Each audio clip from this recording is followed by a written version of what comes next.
everyone, it's Mindy Eggen, and today I'm going to be creating a card using one of my favorite shape dies, and that is the nesting arches.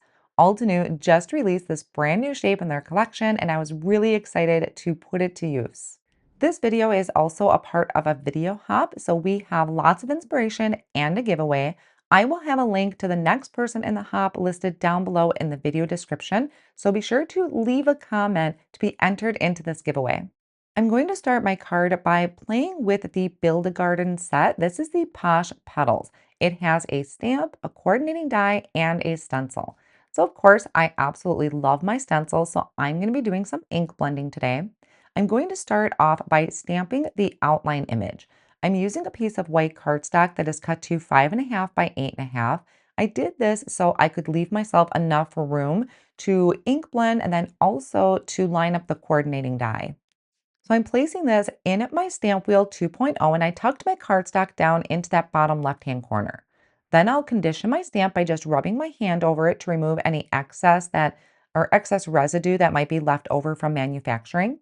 And I'm going to ink up the image using the permanent gray ink.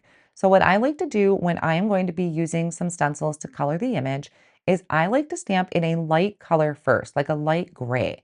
That way, when I go to ink blend, I know I'm not going to smear any of my colors and I'm going to get the truest color possible. Now, because this is such a light gray, I did stamp it 3 times. I'm going to leave that image or that stamp on my stamp wheel just as is so that I can re-stamp it later. To do the ink blending, I am going to be placing my cardstock down on my 9x12 sticky mat, and then I'm going to line up the first layer of the stencil. So this layer of the stencil does have a little bit for the greenery and also the flower. My stencil doesn't quite extend a lot onto the sticky mat, so I am going to hold the stencil in place using some satin masking tape. I was very inspired by a color palette that was in the pamphlet for this set, which is using some blues. So I dug out another version. This is the Deep Blue Seas collection, and I am using Sea Breeze as my first color. Now you can see I am using some Post-it notes to mask off the areas for the leaves, so that way I don't contaminate my blues and my greens.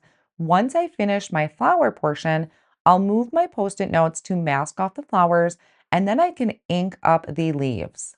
The first color I'm going to start out with for the leaves is lime, and this comes from the Whispering Woodland Fresh Dye Ink collection.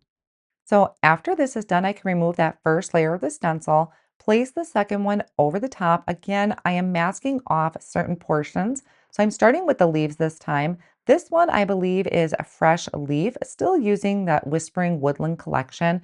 And I'm also using my mini blending brushes to apply my ink.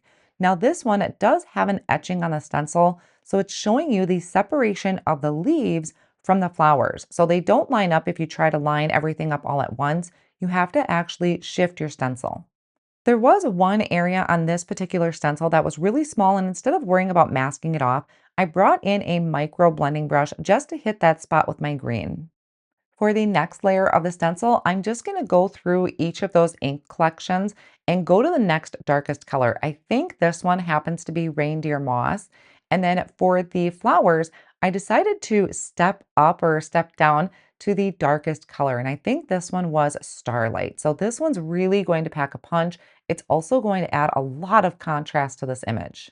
Do keep in mind that with any of your ink blending and your colors, that it's going to look a lot darker when you first apply the ink, and then once it dries, it will dry back just a little bit.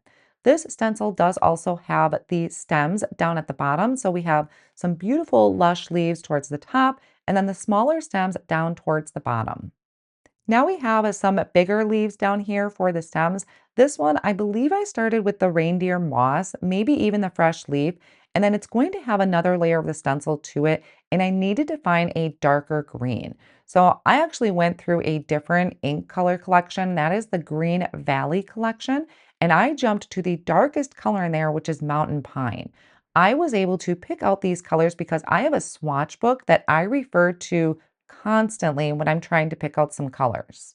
Then we also have just a little bit here for the leaves, which I also used that mountain pine for. So now that everything is done, I can remove the stencil. I'm going to remove my cardstock from my sticky mat, and I'm going to place this back into my stamp wheel 2.0 in that same position that I started with. So this is why I started down in that bottom corner. That way I knew I would have it lined up perfectly. And I'm going to ink up the image using the Obsidian ink. So this is a beautiful black pigment ink. It does take a little longer to dry, but it stamps so perfectly. It's going to add all of those details back into my image and really just bring it all to life. Now, because it is a pigment ink, it does take a little longer to dry, so I don't want to risk any smearing and I don't want to risk any of that ink transferring to my die cutting plates. So I am going to just hit this with my heat tool. I line up the coordinating die, hold it down with that satin masking tape, and die cut it out. I also die cut out one more out of plain white cardstock because I like to layer my die cuts together at least once. That way it's just adding a little bit of stability for it. Now I can start arranging my card and creating my design, and I'm so excited to see that Altenew came out with a nesting arches die. Arches are absolutely one of my favorite shapes to use when it comes to card making. I picked out one of the shapes, making sure to leave myself enough room at the top and the bottom. This is an A2 size card front out of just white cardstock that's 80 pound. And I was pretty sure I was going to pop up the frame. So that's why I needed to make sure I left some room at the top and the bottom. I also knew that I wanted to have a color cardstock behind that window. And looking at this now, I really wish I would have left that blue because it was very striking. But at the time when I was creating that, I felt like it blended in too much with the flowers. But I definitely want to go back and recreate this card using that blue cardstock. Instead, I landed on buttercream, which matches beautifully. Blue and yellows always go well together. And I just thought it had more of a warm feeling to it. The other thing I was really excited about is that the Craft Your Life project kit Garden Gala does have some sentiments that match an arch. And the reason actually it has a matching arch sentiment is there is a stencil in the Craft Your Life project kit that is in the shape of an arch. My arch that I picked out just happened to fit the sentiment, so I was lucky for that. That was not something I pre-planned. That was just kind of lucky for me. So I actually temporarily adhered my white cardstock window over the top of the buttercream cardstock just to keep it in place. And then I'm stamping my sentiment to go right around the top of the arch.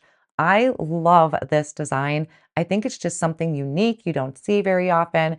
And it's just a different way of having a sentiment other than just a sentiment strip. I used my scrap piece of cardstock to stamp the word hugs, and I die cut it out once, of course, to match up the sentiment that I stamped, and then two more times from white cardstock to layer those die cuts together. I'm going to take my foam tape and I'm trimming it down with my scissors to fit around the frame. Now, Altenew does have foam tape that is really skinny, but I find myself a lot of times using the wider rolls because then I can trim it down to the size that I need, and it's easier for me to hold the wider strip of foam tape than it is the skinny one if I need to cut it down. So I added that frame over my buttercream cardstock with my sentiment. I'm going to add foam tape behind the parts of the flower that are going to be kind of overlapping inside of that window. The outside edges are going to be overlapping the white of the cardstock. So that's all going to be nice and flush. Then I also added my hugs down there. I thought the leaves kind of looked like a nice landing place, so to speak, for the hugs sentiment.